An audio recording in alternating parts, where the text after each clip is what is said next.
Next देखते हैं macro with augmented, मतलब हम यहाँ मैक्रो बना रहे हैं कैसे, विद आर्ग्यूमेंट के साथ। तो इसका सिंटेक्स कैसे रहेगा, हैश डिफाइन आइडेंटिफायर, और यहाँ ब्रैकेट में हम मैक्रो के आर्ग्यूमेंट लिखेंगे। वो argument FN, F2, F3, FN कितने भी हो सकते हैं, मतलब एक आर्ग्यूमेंट, दो आर्ग्यूमेंट, जैसे फंक्शन कॉल करते थे ना, तो फंक्शन कॉल करते टाइम हम वहाँ आर्ग्यूमेंट पास कराते थे, बिल्कुल उसी तरीके से समझ लीजिए। और उस कॉलिंग की यहाँ पे वैल्यू, एक्सप्रेशन, स्ट्रिंग जो भी आपको देनी है आप यहाँ दे सकते हैं। अब एग्जाम्पल से समझते हैं, जैसे कि हैश डिफाइन, एक क्यूब नाम का मैंने एक मैक्रो बनाया, उसमें आर्ग्यूमेंट पास किया x, ठीक, एक x पास होगा यहाँ पे, मतलब एक वैल्यू पास होगी, और उस जो आंसर है, जो उसका रिजल्ट है, जो उसकी वैल्यू है, वो क्या है, x into x into x. When macro call then it will replace with predefined value, मतलब जब आप इसे कॉल करोगे तो अपनी प्री डिफाइंड वैल्यू से रिप्लेस हो जाएगा। तो किसी प्रोग्राम में सपोज करिए आपने यूज किया क्यूब, ब्रैकेट में दे दिया 3, तो ये 3 क्या है, ये एक्चुअल पैरामीटर है। जब ये कॉल हुआ तो ये एक्चुअल पैरामीटर पास होगा कहाँ, फॉर्मल पैरामीटर पे, और फॉर्मल पैरामीटर क्या करेगा, अपनी वैल्यू पे भेजेगा। तो आपने एक्स की वैल्यू क्या दी है, 3, तो बेसिकली इसकी वैल्यू क्या हो जाएगी, 3 इंटू 3 इंटू 3, आंसर क्या निकल के आएगा, 27।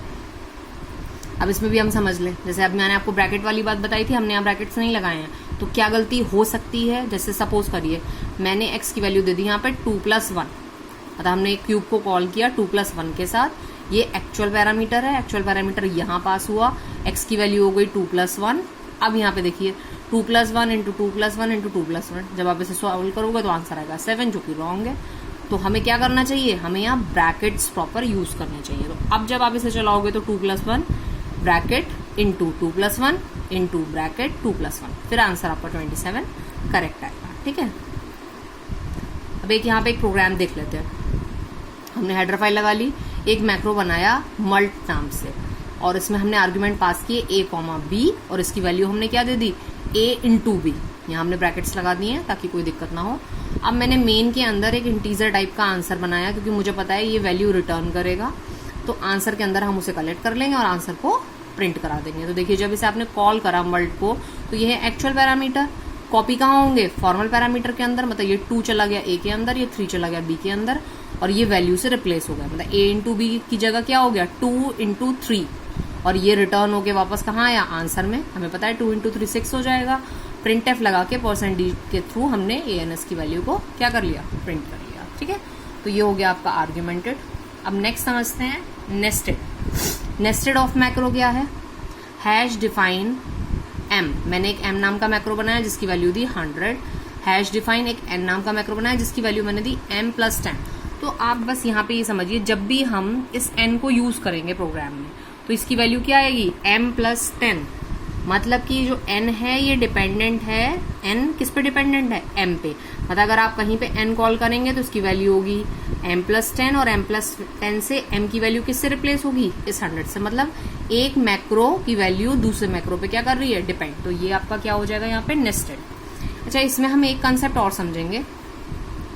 एक होता है अनडिफाइनिंग, मतलब आपने कोई मैक्रो बनाया और अब कहीं फर्दर आप उसे यूज नहीं करना चाह रहे हैं, तो आप चाहें तो उसे अनडेफ भी कर सकते हैं। लिखने का तरीका हैश अनडेफ और आइडेंटिफायर। अब कोई वैल्यू नहीं देनी है, ये सीधे आपकी वैल्यू को क्या कर देगा, अनडेफ कर देगा। जैसे कि आपने कोई एक क्यूब नाम का पीछे मैक्रो बनाया था जिसकी वैल्यू ये थी, आपने यूज कर लिया, अब आप चाहते हैं फर्दर आप उसे यूज ना करें, तो आप क्या लिख सकते हैं, अनडेफ क्यूब।